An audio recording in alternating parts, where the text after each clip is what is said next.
Salut! J'espère que vous allez bien, que vous êtes en forme, que vous n'êtes pas malade et que ces jours à la maison sont pas trop pénibles. Faire l'école à la maison c'est une chose, ne pas voir les copains c'est peut-être plus difficile pour vous, alors j'espère que tout se passe bien quand même. J'ai du plaisir à vous rencontrer quand on se voit pour Barcado, et comme là c'est pas possible, je me suis dit que je allais vous proposer une petite vidéo et deux trois trucs à faire et à réfléchir et à lire si vous en avez envie. On est maintenant dans le temps qui précède la fête de Pâques, et la fête de Pâques est précédée par un temps qui s'appelle le carême. Le carême, c'est une période pendant laquelle on se prépare à Pâques, c'est-à-dire qu'on réfléchit à ce qui est vraiment important dans la vie, à ce qui est vraiment au centre de notre vie, et puis pas toutes les choses qui peut-être sont un peu moins importantes.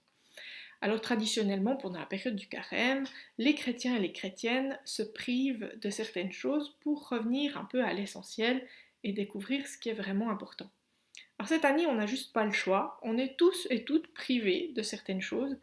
On est privés de sorties, on est privés de copains, on est privés de jeux dehors, de sport, de plein de trucs qui font notre vie ordinaire et surtout qui font beaucoup de la joie de notre vie.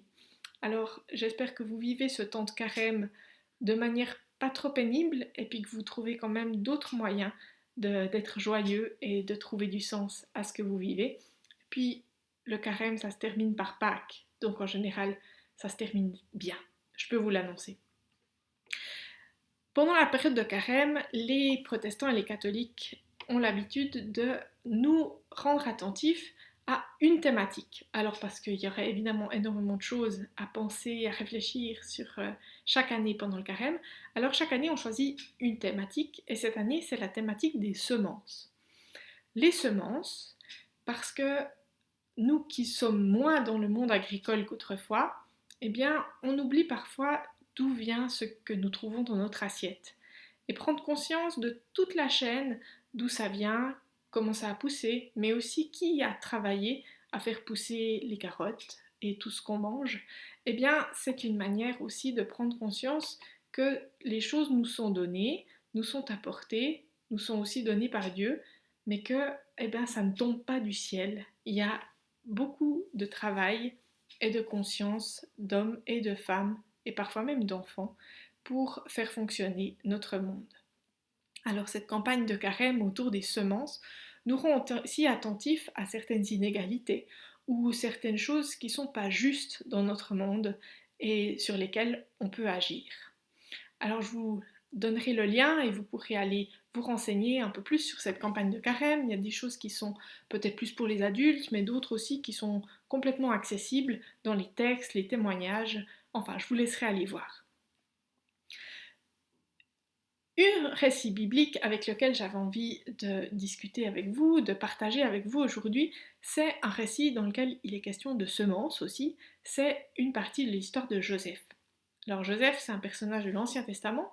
On trouve son histoire dans le livre de la Genèse. Alors je ne vous le raconte pas en entier parce qu'il lui arrive des quantités de choses à Joseph, mais je vous raconte un petit épisode de sa vie. Joseph est en Égypte, il est en prison, et Joseph est le petit-fils d'Abraham, il fait donc partie du peuple d'Israël, et il est connu pour être très proche de Dieu, et une manifestation de sa proximité avec Dieu, c'est qu'il a le don de pouvoir interpréter les rêves. Et le pharaon d'Égypte, le roi d'Égypte, fait des rêves très très énigmatiques. Et il a beau se renseigner auprès de tous ses conseillers, personne n'arrive à expliquer ses rêves. Et un jour, quelqu'un lui dit, oui, mais dans une prison, il y a un homme nommé Joseph qui, lui, a le don d'interpréter les rêves. Alors le pharaon fait venir Joseph vers lui, et Joseph est capable de lui expliquer les rêves qui sont les siens. Et ces rêves, d'après Joseph, signifient que on va au-devant de 7 années fastes, 7 années où tout poussera, 7 années magnifiques, mais que les 7 années suivantes seront 7 années de famine.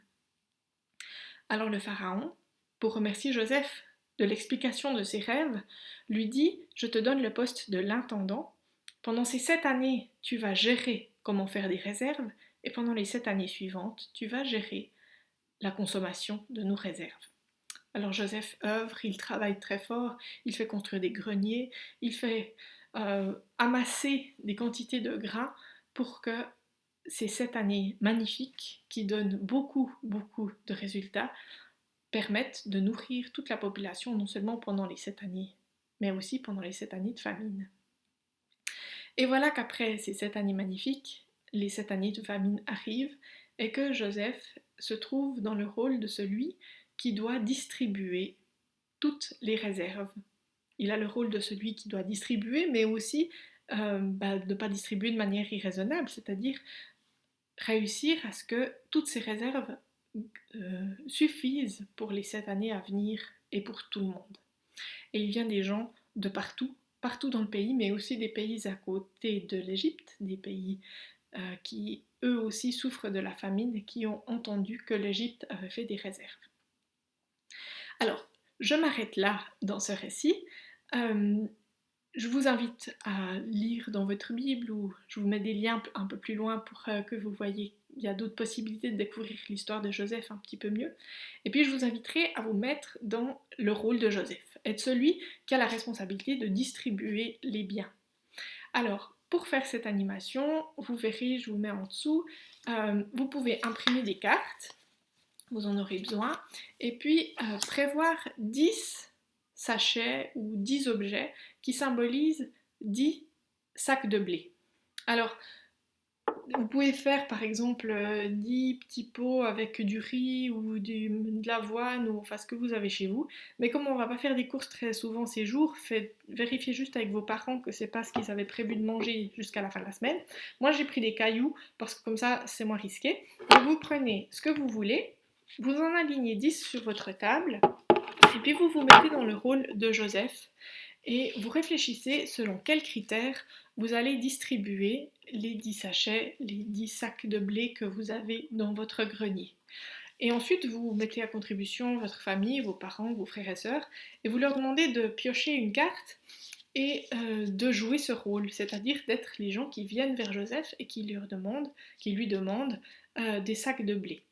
Alors vous verrez que les personnages ont des caractéristiques différentes, et puis peut-être que vous, comme Joseph, eh bien, vous serez amené à réagir différemment face à quelqu'un de très riche qui vient vous acheter beaucoup de blé parce qu'il a beaucoup d'argent, ou quelqu'un qui vient mendier du blé parce qu'il a besoin de donner à manger à sa famille.